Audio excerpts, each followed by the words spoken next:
One of the things that we're going to run into are piston problems with a large stroker. If you have a 50 millimeter crank, that means the diameter, and I don't have one of the cranks right here with me. I have 3 or 4 of them over in my other shop. The 50 millimeter. And you need a 50 millimeter to make a stroker. The one on my bike is a little bit larger.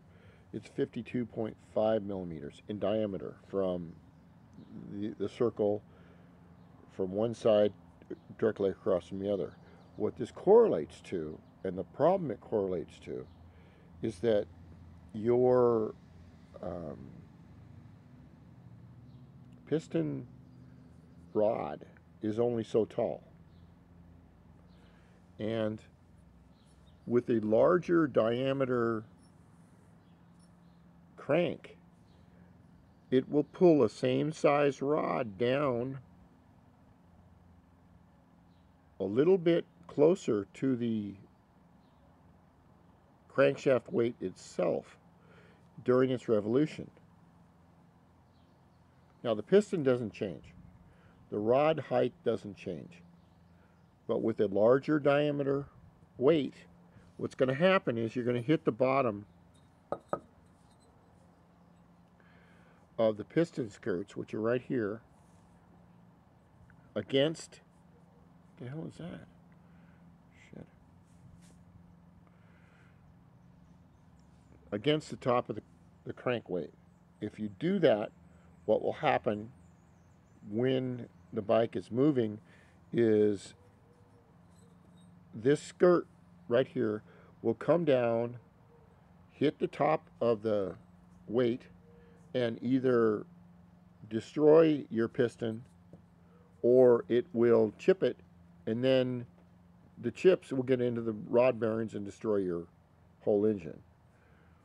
So what we have to do, and if you look very carefully at both these pistons, you know, these are two very different sized pistons, so they didn't start out this size, okay? This is a very tall piston, but you can see the skirt height right here, between the lip right here and the top. You can also see the skirt height here. This, about a 1/16 or an 1/8 of an inch, was taken off right here. All right. Now it's a very strange dance between a couple of things. We have our cylinder right here, and the piston goes down. Okay? You can see the piston go down. You see the rings, they go down. Your piston generally goes down to about right, it should go down to where it just clears the exhaust. And as we turn this over, you can see the piston skirts right here. Right? Now,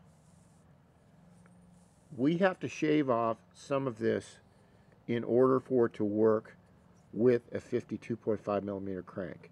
You wouldn't have to do this with a 50 millimeter, but with a bigger crank, you have to.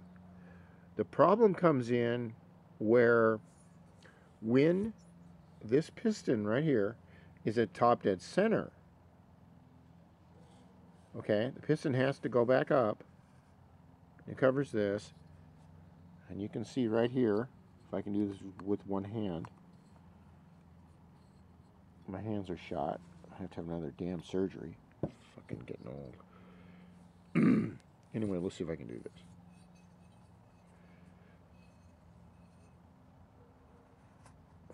I'm trying to visually show you all this.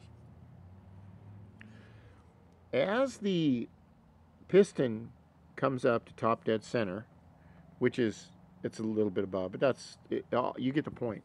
You can see where the exhaust port is closed. Okay?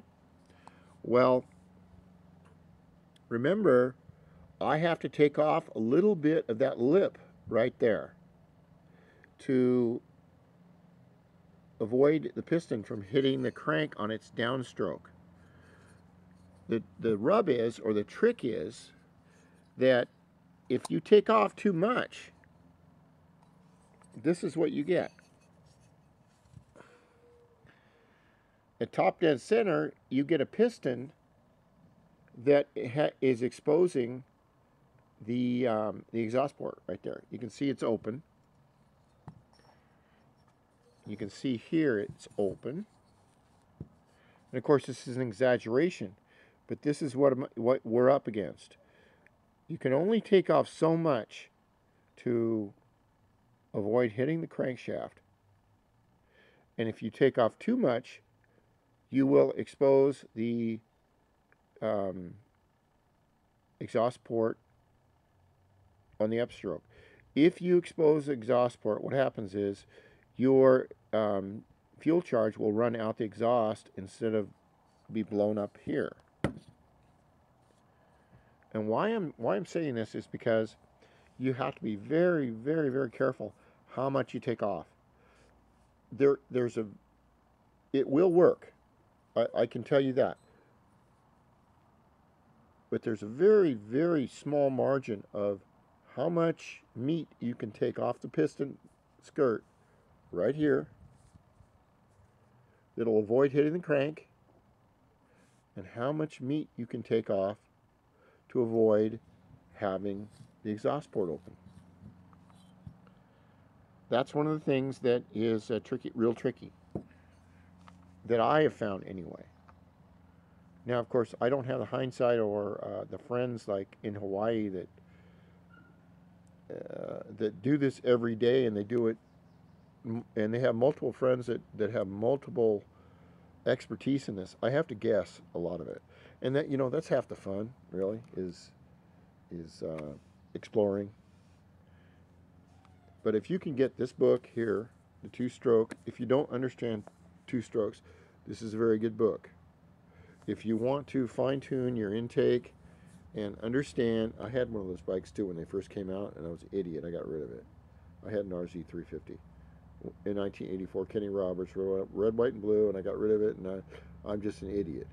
But I didn't know that they stopped making them in America. Or you can get this book here, or you can get these other books and learn about two strokes. I don't know everything about it. I don't want to know everything about it. I don't want a bike that will do 120 miles an hour on golf cart tires with a little tiny 4-inch disc brake. I don't, because all I'm asking for is either one or two things: an open or a closed casket. Rock on.